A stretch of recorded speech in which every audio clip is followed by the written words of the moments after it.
Hello दोस्तों, स्वागत है आपका अपने YouTube channel Rohit Goswami law classes में। और आज हम आपको कराने वाले हैं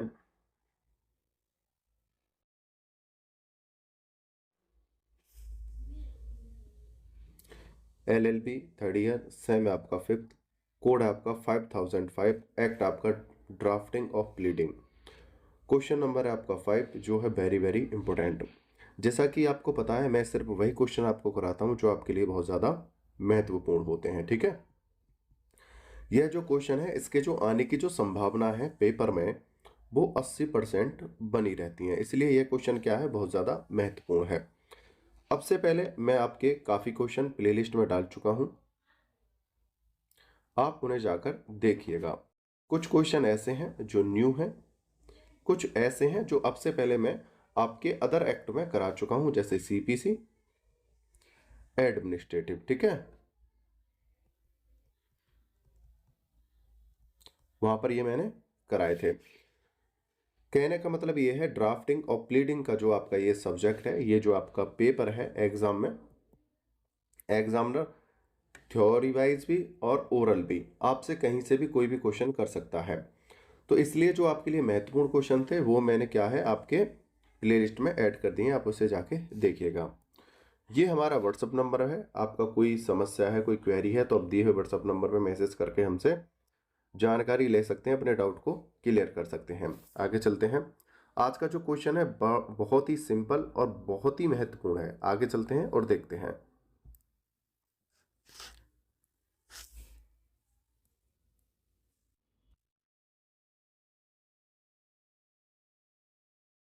क्वेश्चन है हमारा 5, वादी को कुछ अचल संपत्ति बेचने के लिए संविदा के विशिष्ट पालन के लिए वाद पत्र लिखिए।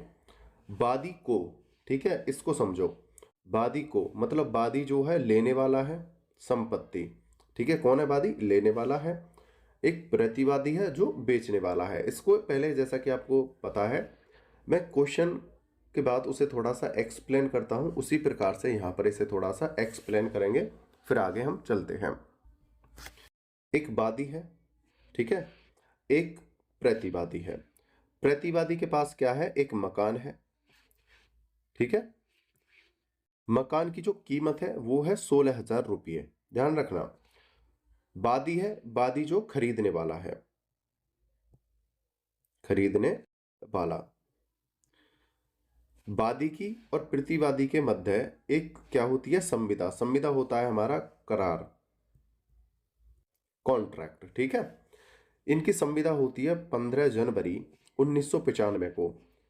और प्रतिवादी अपने इस मकान का मूल्य रखता है 16,000 रुपये।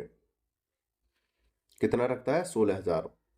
ये दोनों आपस में राजी हो जाते हैं, वादी और प्रतिवादी। जिस दिन इनकी संविदा होती है 15 जनवरी 1995 को, उसी दिन वादी 6,000 रुपये किसको दे देता है? प्रतिवादी को। और ये आपस में संविदा करते हैं, एक तारीख निश्चित करते हैं। वादी कहता है कि मैं बकाया धन यानी 10,000 बचा। भाई भूमि कितने की थी? 16,000 की। 6,000 रुपये संविदा वाले दिन यानी एडवांस में दे दिए, और एक डेट निश्चित कर दी कि हम फला दिन को हम 10,000 रुपये दे देंगे और आप अपना बैनामा मेरे नाम पर करा देना। होता क्या है, कुछ समय बाद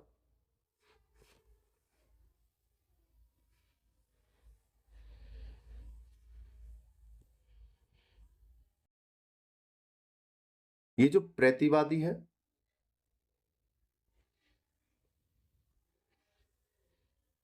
ये जो प्रतिवादी था,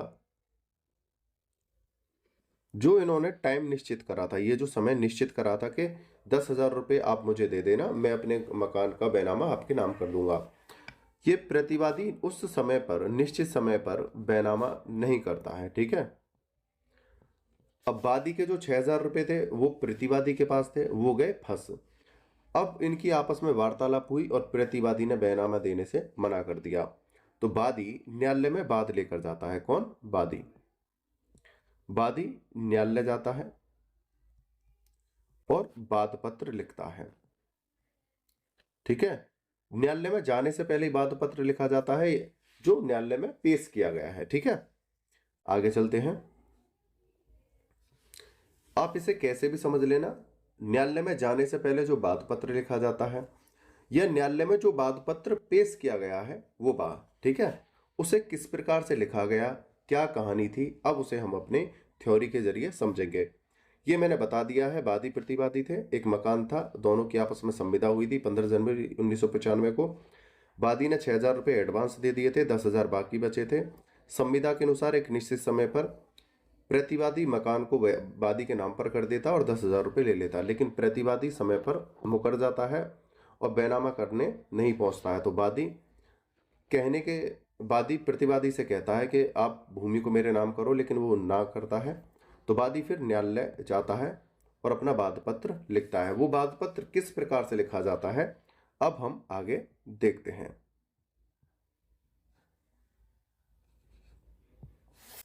चलिए एक बार प्रश्न को हम पुनः देखते हैं। वादी को कुछ अचल संपत्ति बेचने के लिए संविदा के विशिष्ट पालन के लिए वाद पत्र लिखिए।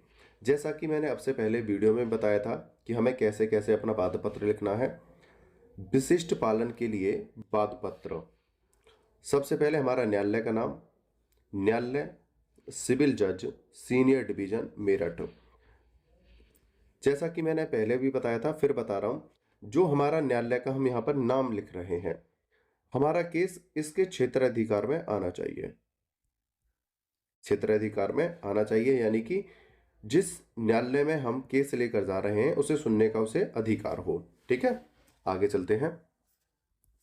दूसरे नंबर पे हम देखते हैं वाद संख्या। जब हम वाद कोर्ट में लेकर जाते हैं या तो वो स्वीकार होता है या खारिज होता है। जब वाद हमारा स्वीकार होता है तब उसको एक नंबर के द्वारा प्रदर्शित करते हैं, उसे कहते हैं वाद संख्या। वाद संख्या आपकी नंबरों में XYZ कुछ भी हो सकती है। ठीक है, बात करते हैं फिर सन की। सन क्या है हमारा, अभी हमने एक एग्जाम्पल के तौर पर बताया था, ये बात हमारा 1995 का था। ठीक है, हमने यहाँ पे सन डाल दिया है। फिर हम अपना वादी का नाम लिखेंगे। वादी का नाम हमने यहाँ पर ए रखा है, बनाम प्रतिवादी का नाम हमने यहाँ पे से रखा है। आगे चलते हैं। फिर आती है हमारी अपराध धारा। अपराध धारा वो होती है जैसे कि वादी और प्रतिवादी के बीच जो संविदा हुई थी उस संविदा को भंग किया गया है, और हम जब वाद पत्र लेकर आ रहे हैं तो वाद पत्र में यह दर्शित किया जाएगा कि किस संविदा के द्वारा किस धारा का उल्लंघन हुआ है। भाई केस हमारा तभी तो बनेगा जब किसी विधि का उल्लंघन हुआ हो। तो जिस धारा का उल्लंघन हुआ है या जिस धारा के तहत वो वाद पत्र आता है उस धारा को यहां पर लिखा जाएगा। ठीक है, हमारी BNS यानी हमारा भारतीय न्याय संहिता, जो पहले हम जिसे IPC कहते थे, उन धाराओं को यहां पर लिखा जाएगा। आगे चलते हैं। जैसा कि मैंने अभी एग्जाम्पल के जरिए आपको पहले ही थोड़ा सा आइडिया दे दिया था किस प्रकार का ये क्वेश्चन रहेगा, क्वेश्चन का आंसर रहेगा, उसे देखते हैं। यह कि 15 जनवरी को वादी और प्रतिवादी के बीच एक लिखित करार हुआ जिसके अनुसार प्रतिवादी ने अपना मकान, जिसका पूर्ण विवरण वाद पत्र के अंत में दिया गया है, वादी को बेचने का संविदा मेरठ में किया या बेचने की संविदा मेरठ में की। जैसा कि मैंने अभी स्टार्टिंग में ही बताया था आपको, ये दो पक्ष थे हमारे, वादी था एक, प्रतिवादी था। इन्होंने अपने मकान को बेचने की जो संविदा की थी, यही वाला एग्जांपल है यहाँ पे सेम। और ये संविदा कहां पर हुई थी, ये हुई थी हमारी मेरठ में। ठीक है, आगे चलते हैं। दूसरा यह कि संविदा की प्रमुख शर्तें निम्न प्रकार तय हुई। जब इन दोनों की, वादी और प्रतिवादी की, ये हमारा वादी है और ये हमारा प्रतिवादी है, इन दोनों की आपस में जब संविदा हुई थी तो कुछ शर्तें तय हुई थी। वो शर्तें क्या है वो इसमें बताई गई हैं। दूसरा यहां पर बताया गया है जिसका पूर्ण विवरण वाद पत्र के अंत में दिया गया है। जो मकान था हमारा, इस मकान का एरिया कितना था, यानी इसका क्षेत्रफल कितना था, उसका जो विवरण है वो बाद में दिया गया है। पहले हमने अपने यहाँ पे केस के बारे में बात की गई है और अपनी संविदा के बारे में। ठीक है, आगे चलते हैं।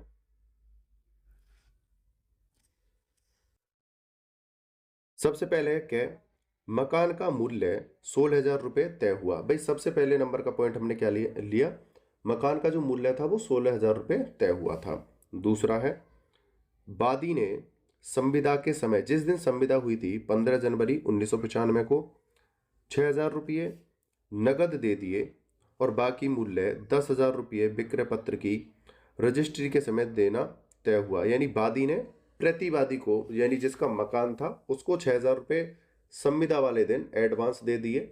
ठीक है, और तय हुआ कि 10,000 रुपये हम आपको तब देंगे जब आप हमारे नाम पर उसे चढ़वा दोगे। ठीक है, आगे चलते हैं।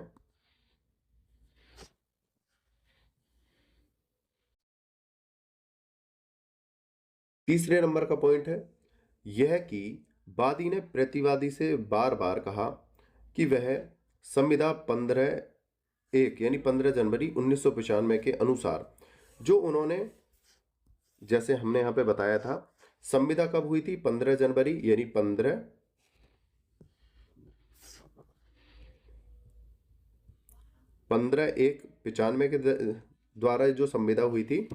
तो वादी ने कहा कि जो हमारी संविदा हुई थी 15/1/1995 के द्वारा, उसके अनुसार आप 10,000 रुपये लेकर मुझे मेरी भूमि, यानी मेरा जो मकान है, मेरे नाम पर करा दो। ठीक है, वादी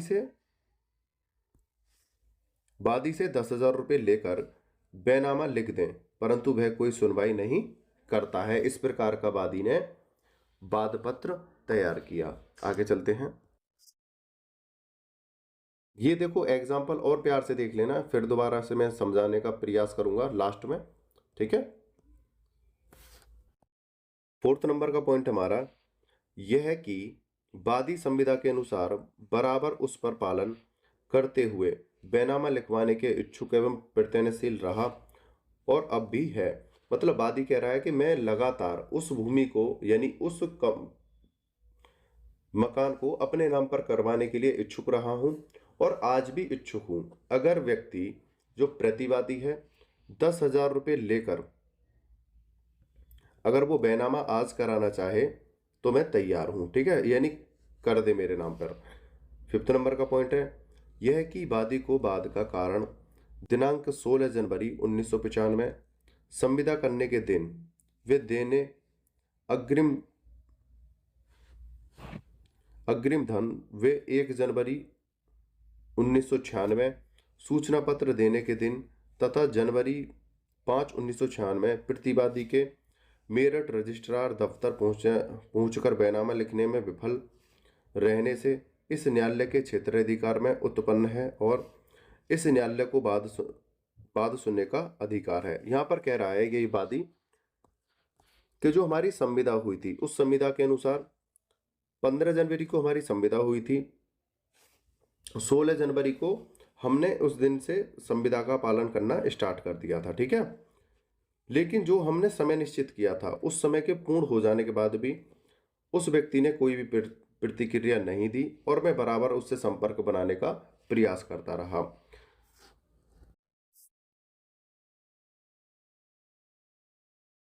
सिक्स नंबर का पॉइंट यह है कि बाद का मूल्यांकन 16,000 रुपये पर किया गया है और उस पर कोई फीस अदा कर दी गई है, सॉरी, उस पर कोर्ट फीस अदा कर दी गई है। तो बाद पत्र में लिखा है जो हमारा घर लेने का जो संविदा हुई थी, जो कॉन्ट्रैक्ट हुआ था, वो 16,000 रुपये का था, जिसकी कोर्ट फीस जो बनती है हमने कोर्ट फीस भी वहां पर जमा कर दी। यानी कि जो भी हमारे ऊपर टैक्स लगता था, जो कर लगता है, वो हमने वहां पर जमा कर दी है कोर्ट फीस में। ठीक है, आगे चलते हैं। 7 नंबर का पॉइंट है यह कि वादी दावा करता है, नंबर ए, यह कि न्यायालय की डिग्री द्वारा प्रतिवादी को आदेश दिया जाए कि वह संपत्ति भूमिधारी का जिसका विवरण वाद पत्र के अंत में है। देखो यहां पर बोला है जिस संपत्ति का यहां पर विवरण हम कर रहे हैं उसका एक्सप्लेनेशन हमने लास्ट में किया है, मतलब उसका विवरण हमने लास्ट में दिया है, ठीक है। उस संपत्ति को बेनामा 16,000 रुपये में बाकी 10,000 रुपये वादी से प्राप्त करके न्यायालय द्वारा निर्धारित समय के अंदर संविदा 15/1/1995 के अनुसार लिखाकर रजिस्ट्री करा दे तथा मकान पर वादी को कब्जा दे दें और प्रतिवादी द्वारा ऐसा न करने पर उसकी ओर से न्यायालय द्वारा बाकी वादी के हक में बेनामे लिखा जाए और कब्जा दिलाया जाए। वादी कह रहा है यहां पर सबसे पहले तो मेरी ये डिमांड है। कौन कह रहा है? वादी कह रहा है कि सबसे पहले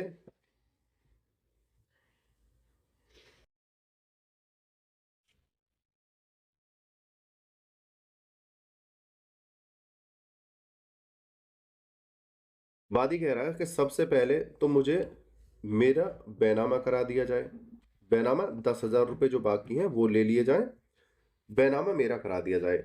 अगर वो बैनामा नहीं करता है, दूसरे नंबर पे जो मेरे 6,000 रुपये थे वो 6,000 रुपये मुझे वापस दिलाए जाएं और 6,000 की ब्याज मुझे दिलाई जाए 2% की दर से, ठीक है, सूद से, जितने महीने उसके पास रही है। तीसरा, जो मेरा बाद का जो खर्चा है, यानी कि जो मेरा कोर्ट फीस जो लगी है, जो कोर्ट का खर्चा हुआ है, जो मेरा नुकसान हुआ है, वो खर्चा मुझे दिलाया जाए, ठीक है। ये वहां पर अपनी डिमांड रखता है, ठीक है। 16,000 रुपये में बाकी यानी जो 10,000 रुपये हैं वादी से प्राप्त करके न्यायालय द्वारा निर्धारित समय के अंदर संविदा 15/1/1995 के अनुसार लिखाकर रजिस्ट्री करा दें, जैसा कि पहला पॉइंट था, तथा मकान पर वादी को कब्जा दे दें और प्रतिवादी द्वारा ऐसा न करने पर उसकी ओर से न्यायालय द्वारा वादी के हक में बैनामा लिखा जाए और कब्जा दिलाया जाए। अगर वो इस प्रकार अगर बैनामा नहीं करता है, ठीक है, अगर वो बैनामा नहीं करता है, सबसे पहले तो यही शर्त है कि 10,000 रुपये लेकर वो बैनामा कराए। अगर वो नहीं राजी होता है, अगर अपनी संविदा को भंग करता है, तो कानून ये कहता है अगर संविदा भंग होती है तो वो भूमि आपके नाम पर ही आ जाएगी। अगर भूमि मेरे नाम पर भी नहीं आती है तो मुझे 6,000 की ब्याज और कोर्ट फीस मुझे दिला दी जाए जो मेरा खर्चा हुआ है, ठीक है। आगे चलते हैं। दूसरा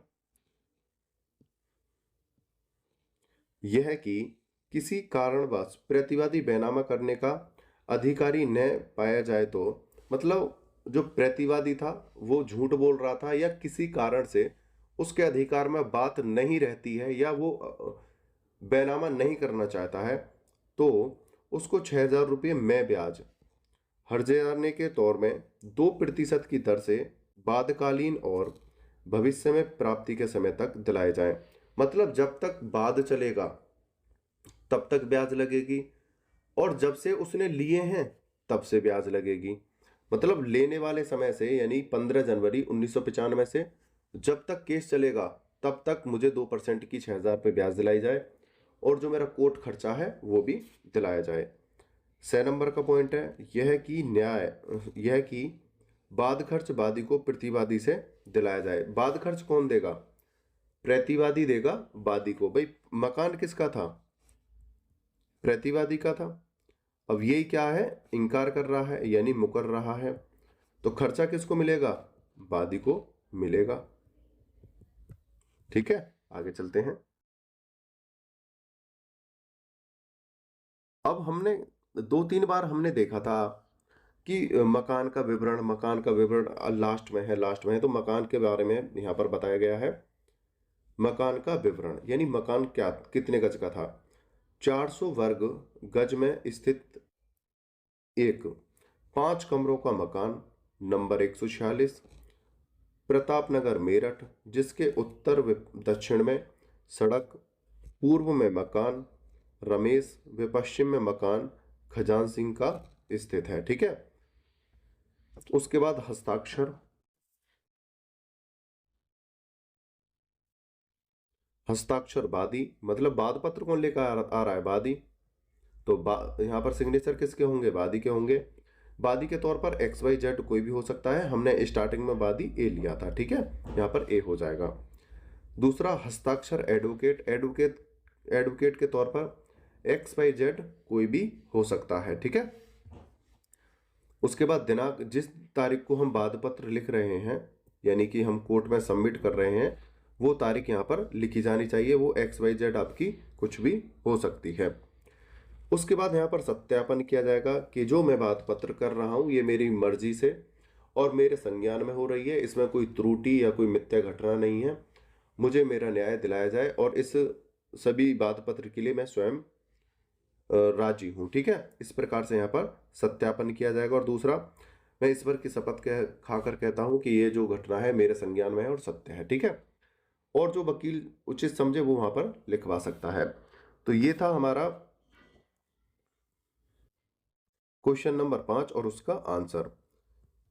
ये जो क्वेश्चन है मैंने स्टार्टिंग में ही बताया था, इसके जो आने के जो चांस रहते हैं भैया 80% बने रहते हैं, ठीक है। वादी को कुछ अचल संपत्ति बेचने के लिए, संविदा के विशिष्ट पालन के लिए वाद पत्र लिखिए, ठीक है। और मैंने यहां पे अच्छे से एक्सप्लेन किया था, एक हमारा वादी है, एक प्रतिवादी है, मकान का विवाद था, 16,000 रुपये में बेचना था, लेकिन 6,000 रुपये वादी ने दे दिए थे, 10,000 बाकी थे, लेकिन प्रतिवादी इंकार कर देता है, मुकर जाता है, ठीक है। तो उस पैसे को वापस पाने के लिए, उस घर को वापस पाने के लिए जो भी उचित हो सके और हर्जाना प्राप्त करने के लिए वादी वाद डालता है, ठीक है। उम्मीद करता हूं क्वेश्चन आपको अच्छे से समझ में आया होगा, समझाने का मैंने पूरा प्रयास किया है। एक बात और मैं कहना चाहता हूं, देखो ये डिजिटल बोर्ड पे मतलब ऐसे मैं पढ़ाने का प्रयास कर रहा हूं, कहीं कोई त्रुटि होती है तो उसके लिए मैं सॉरी आप सभी के लिए। और आप मुझे ना कमेंट करके बताओ कि सर मैं इसमें, कि आप इसमें क्या बदलाव कर सकते हो, ठीक है। या ये जो मेरे यहाँ पर डिस्प्ले पे जो कलर हैं ये सही है या नहीं है, आप बताना कमेंट करके, ठीक है। और एक सबसे बड़ी समस्या पता है क्या है, आप लाइक ही नहीं करते हो। भाई आपसे हाथ जोड़ के रिक्वेस्ट है, ज़्यादा से ज़्यादा लाइक किया करो। अब जब आप लाइक करते हो ना, मुझे लगता है कि हाँ मैं वीडियो सही बना रहा हूँ, और फिर मुझ में ना थोड़ी जिज्ञासा रहती है, एनर्जी रहती है, और मैं जल्दी जल्दी आपके लिए वीडियो बनाने की कोशिश करता हूँ, ठीक है। आप जब पसंद ही नहीं करोगे तो सामने वाले का तो मन टूटेगा ही ना। तो आप वीडियो को लाइक किया करो। और दूसरी बात, अगर किसी स्टूडेंट को हमारे पीडीएफ नोट्स चाहिए तो दिए हुए व्हाट्सएप नंबर पर मैसेज करके हमसे वो प्राप्त कर सकता है। रोहित गोस्वामी लॉ क्लासेस नाम से हमारा एक व्हाट्सएप चैनल भी है, जिसका लिंक हम डिस्क्रिप्शन में दे देंगे। अगर आपको डिस्क्रिप्शन में नहीं मिलता है तो हमारे व्हाट्सएप नंबर पर मैसेज करके हमसे लिंक प्राप्त कर सकता है। इस Rohit Goswami law classes WhatsApp link पर, चैनल पर आपको लॉ से रिलेटेड आपको अपडेट, नोटिफिकेशन, न्यूज़ प्रोवाइड होंगी। अभी एग्जाम चल रहे हैं, एग्जाम से रिलेटेड जब आपके एग्जाम खत्म हो जाएंगे तो सारी चीज़ें आपको यहाँ पर प्रोवाइड कराई जाएंगी। आपने वीडियो को अंत तक देखा है, मुझे अच्छे से सुना है, उसके लिए धन्यवाद। टेक केयर, बाय बाय, जय हिंद, जय भारत।